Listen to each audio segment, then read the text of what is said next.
Well, you don't have to be a master chef to create beautiful homemade pasta, and even better, you can make it of all different shapes and sizes, and it's a lot more simple than you may think. Joining us now is Daisy Rodriguez-Gavala from Oregano and Thyme Mediterranean Market and Deli. So you have actually brought us a bunch of different doughs. So what veggies have you added into the mix here? Okay, so the green one is spinach. It's been pureed and added to the dough. Tomato. Beautiful.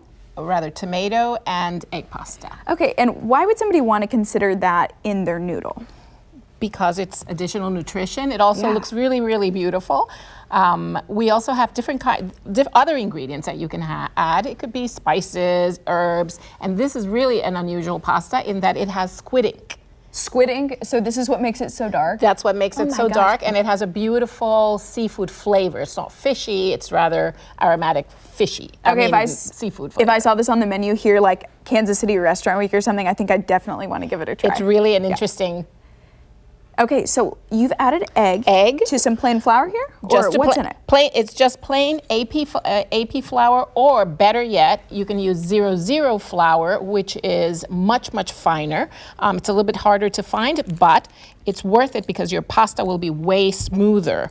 So you add your eggs and you start adding the flour in a circular motion, just a little bit at a time. When you're about halfway there, you add 1 tablespoon. It's 2 cups of flour, 3 eggs, 1 tablespoon of water, and 1 tablespoon of olive oil. And then just for any special ingredients, would you add that afterwards? Right. You add your special ingredient like pureed spinach or herbs or squid ink at this point when it's still liquid. You're really throwing me with the squid ink, right? I'm like, man, that would just make. What kind of pasta dish would you use that with?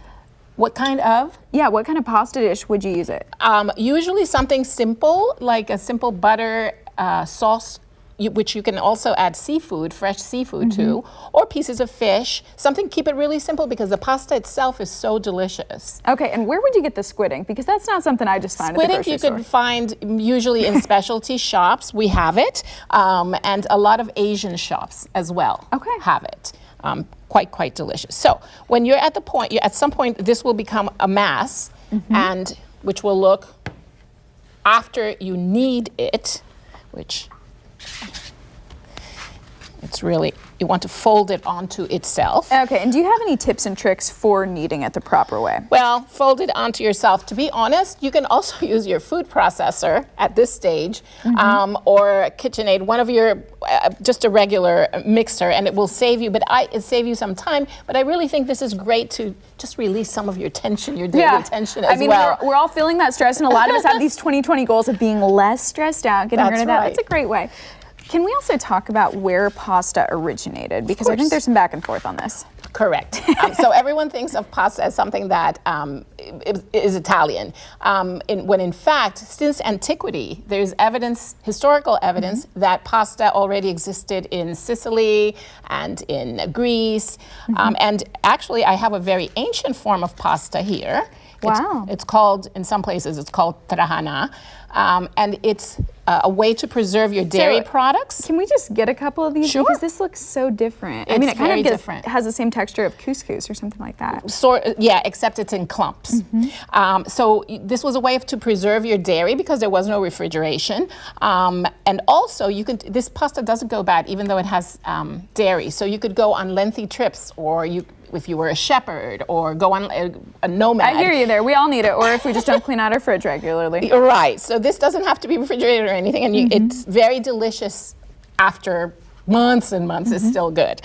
Okay, so once you have a mass that is smooth, the trick is to always flour. And we always want to flour because it can't stick, right? So that it won't stick to your surface. We've all been there when it's like sticking to your counter or whatnot. Right. So then you start rolling it out from the middle out to the edges, from the middle out to the edges. I cheated a little bit, and this is already pretty much rolled out. And we got about 30 seconds left, so if you can show us just real quick how to make one noodle, that would be awesome. Okay, well, the easiest thing to do is you can take your ruler if you want to be really precise. Wonderful. And just cut noodles out. Oh my gosh. And there you have finished product. The other thing that's really, really easy to make. Yeah. That's the one that's really, really easy to make. It's just a rectangle, and you Scrunch it. scrunch the middle, and you've got a bow tie. Oh my gosh, that's so easy that I think I can do that. So thank you so much, Daisy, Thank for you. showing us that, and of course introducing us to a whole lot of noodles. That's great. Thank you.